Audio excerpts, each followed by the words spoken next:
Fun. My name's Rich, and I want to discuss with you. This is why Cosmic Encounter. And again, Total Biscuit took WTF is, but odds are more people know about that and what Total Biscuit went into. But anyhow, so this for the longest time, it got replaced by Puerto Rico. This was my favorite board game, tabletop game.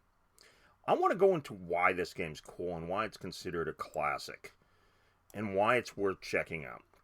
Yes, I'm running Tabletop Simulator here. It saves me the need to go out and better camera, and I can do stuff with it. I can rewind and pick up.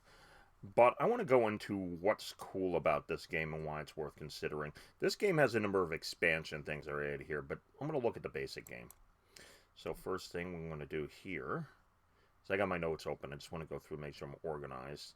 Again, this game was, just to let you know, this was ahead of its time. And it was just really cool. And it just had features, some of the stuff, like you have these alien cards that mark where you are. That's how you determine how you attack. The basic mechanics are, you're going to take this thing here, and you're going to pick, let's say you're the green player over there, and you would pick who you're going to attack with. We're not getting cool features. I just want to lay out this. If you don't know what Cosmic is, you would attack here, you would grab some of your units, and you would grab a number of these. So let's say it comes over a maximum of 4. Let's say the green player is going as attack yellow. You can pick up the 4, and you would put them here. Then both sides would call for allies. Then you have these cards that you would play. Let's see if this does it. Let me unlock this, and so I can just flip it over. And then you would play a card that has a combat value with it. And we'll do this here, and we'll flip it. It has a combat value on it. Actually, is that the right one? No, those are the flares. I apologize. Actually, yeah, that's not what we want. Those are flare deck. Those actually you can use to amplify and modify your power if you draw it. So we'll flip this over. You would have an attack card. And you would play your attack card. So it's very simple. You play your attack card. You play your attack card, and there's some really weird ones here. You would play an attack card. And you would add it to the chips here, plus other players that come in. Player wins, then what you would do, the defender, let's say if the defender wins matches, you would go ahead and you put these, I believe it's called the warp. It's a place that you recover at the start of your turn. You can do it, and you can get up to 2 these normally. Or you would do that, and all the guys would go there. Then you can also do this here. Let's say he took over. These would go into the warp. Remember the warp back here? They would go back there. So let me zoom up a bit a second. And then these would go in and take over. And the allies would get over. You want to do this, because if you do this 5 times, you can win the game. And you would win the game. One thing that's unique here. Some other games have it. But while you're not allied and partnered, what you have in a game is that you can win more than one player can win.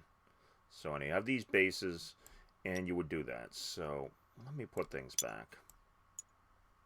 You can also break them up singularly, which is this thing here. See if you said you can take 1. These are saucer shaped. I guess they have the attributes of chips in Cosmic. Here we go. And we'll grab this. Put this over here.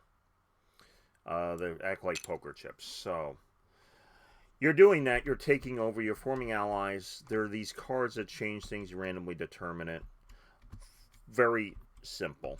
Matter of fact, you might arguably too simple, but if you haven't played Magic yet, if you haven't played Cosmic Encounter, which might be why you're watching it, we're going to get into the cool feature, and this is like the first game to have. And it's the inspiration for Magic the Gathering if you play Magic, and that way if you like Magic, went to something else different. You have these aliens. And these aliens, everybody's an alien, so you have an alien, you have a power that lets you break the rules in some capacity. Remember what I said about them going back to warp? If you happen to be the zombie, for example, let's zoom in on this. You have this card here. You have the power of immortality. Whenever you should lose ships to the warp, remember where I showed you, you use this power instead, you return them to any of your colonies and keep using them. Because what it was is that if you lose enough of this here, enough of your bases, you lose that power. So that is the cool part. It's the rule breaking. Magic the Gathering uses it. So you haven't played Magic. I mean, if you play Magic, you know about that. It was actually the inspiration for it. You have the cooperative wins. The basic flow of the game kind of feels like poker. You're going to actually draw allies in and feel relatively good, but there is actually, you're doing a little bit of head games with the alien powers and everything else. But what you have here is that there's a seal luck that you're resting on, particularly who you attack and everything else. But you have these cards also, and you would play the cards, and you would have to measure how strong your hand is versus somebody else. And there was very minimal downtime. We'll zoom up. You can actually play with more than this. They're actually showing 6 players here. This with the expansion. That's the other thing you add. You get a base number of aliens. You can add more with the expansion, and they give you more things, and they give you these other bits also. So anyhow, let's sum up the cool features so far. Again, you had the aliens, which really modify the power. There's actually decent player interaction, minimal downtime, because you go to cross saying, I want allies and stuff. You talk like this. If you like Magic, see about the rule breaking, there's cooperative win, and you're having it. And the thing about the alien powers that's neat, and actually, when Eon, who made this, Future Pastimes, made this game, they actually had 6 base aliens. But as they played it, I'm going to center this a bit. As they played it, it just went really well to coming up with your own alien powers. The ways to basically break the rules. So, one of my favorite games still. I mean, I'll play this. I like this game a lot. I just won't play in a tournament because it's too luck heavy. But this is one of my favorite games. And there's a lot of good stuff with it. Again, there'll be a link below. There'll be a link below in the description to the Board Game Geek entry to look at it. This game is a classic. If there's a Hall of Fame, this game would go in it. It's just that good. It's currently published by Fantasy Flight. They did some upgrades. One of the neat things they did here. See these little saucers? You have these neat counters. And you also have these things. You could play a shorter game by playing with less of these bases. But you have these discs here. Like, the little green men saucers. Because the other game had it too. And you had it in a stack. Flipped over, but anyhow. So what you see here is you also have other additions, the expansions. You buy them in a box, get more aliens. But you get ships, you get technology cards that allow you to do things you can add. And other things you can explore. And there's a lot more. Some of the stuff I don't even know about. There's the hazard cards, which we have here. I think this is, let me move this out of the way. That's the Cosmic deck. That's what you use for 10. Oh, by the way, one more thing with these cards that's pretty cool. You can play a compromise card. If you feel like you're going to lose and make a deal, and the person you can make a deal playing a card or not. And then there are alien powers that every single this thing in the game, just about, you can end up hacking the rules. So it lends to it. Again, you have the regroup. You take one, and actually the flow. You're going to flip the Destiny pile over, which consists of these cards shuffled together and other things. And then you call in for allies, resolve, and if you get your tokens in 5 different bases, you win, and you get more than one winner. So anyhow, this is Cosmic Encounter. It's customizable on almost unlimited number of gameplay based upon number of aliens in the game and stuff like this here. By the way, the neat thing they did was they actually rate these aliens. Let's see if we can go here. This is actually a scan of the graphics by Fantasy Flight. And if you see this symbol, this light, means they're rated. And Fantasy Flight, they did a real good job with this. And we're with the guy here. You have the lights. You have green, red, and green, which is easiest to use. Yellow, be cautious, and red is the most tricky. So, anyhow, and as I said, that's what you use. And you have, just to sum up what makes this game cool. This game, a lot of people like for the reasons of it has very good player action. The aliens keep it fresh. You can add different stuff here. It has a chance of cooperative wins and deal making, and has a bit of a poker element with bluffing. Because certain alien powers will make you play a card blind, and it's just out there. And it's abstractish, but also at the same time, thematically, it just has a good feel. I mean, you kind of get a feel of, like, the aliens by what they do and what they can.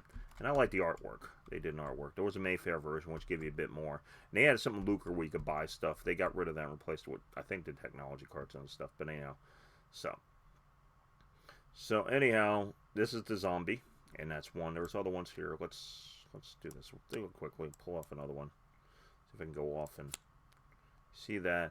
Got Yin Yang. That's another one. Let's see. As I said, the color's a little bit more tricky. And I'm picking up because I'm not.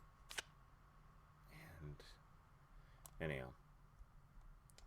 That was less than optimal what happened there, so. And then you have the... So you have another one, Xenophile.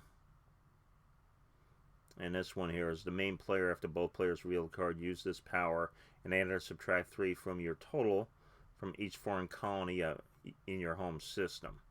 So as your system gets more people get put in here, your power, you get to have an ability to, as people invade your system, do it. And then you have other symbols here. And there's also humans that like plus or minus 4. But anyhow, I mean, there's some wild cards in here. You normally add, there's something called the virus, which will multiply the tokens times. We multiply the tokens played times the attack card. So, anyhow, it gets wild. As I said, check the link below on Board Game Geek. Check this game out. If you get a chance to play it, play it. And again, this is what we're doing with the series of here, Why That Game, is just to point out some games maybe you're not familiar with. And if you played it before, feel free to post your description. Encourage other people to play it if they haven't.